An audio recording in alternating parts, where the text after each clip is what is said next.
भदोही जिले के औराई थाना क्षेत्र में एक गर्ल्स इंटर कॉलेज के 55 वर्षीय चौकीदार हीरालाल पटेल की हत्या ने इलाके में दहशत फैला दी है। सोमवार सुबह स्कूल का गेट न खुलने पर छात्रों ने प्रिंसिपल को सूचित किया। स्कूल स्टाफ ने दरवाजा खुलवाकर चौकीदार को ढूंढा तो छत पर उनका खून से लथपथ शव मिला। घटना की सूचना पर पुलिस और फॉरेंसिक टीम मौके पर पहुंची। डॉग स्क्वाड और additional SP doctor Tejveer Singh के नेतृत्व में पुलिस विभिन्न पहलुओं पर जांच कर रही है। हत्या के कारणों का पता लगाने के लिए पुलिस जांच में जुटी है। इस घटना ने स्कूल प्रशासन और पूरे क्षेत्र में सनसनी फैला दी है।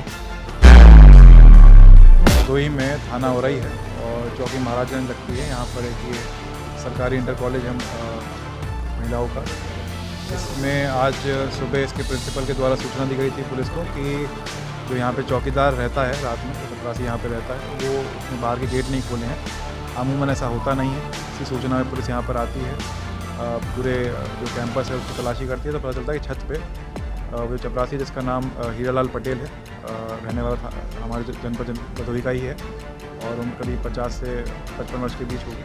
उसकी डेड बॉडी मिलती है लहूलुहान अवस्था में और अभी पुलिस ने उसकी बॉडी को मोर्चरी भिजवा दिया। इसके बाद यहाँ पर पीएमई कार्रवाई होगी मेरे द्वारा भी और फील्ड यूनिट द्वारा और हमारी जो एसओजी सर्वेलेंस है उसके द्वारा पूरी घटना स्थल यहाँ पर निरीक्षण किया गया और सभी एंगल्स पे हम देख रहे हैं कि किस वजह से इसकी हत्या किसी ने की होगी और अभी हम इसमें एफआईआर पंजीकृत करवा के इसमें आगे कार्रवाई करेंगे।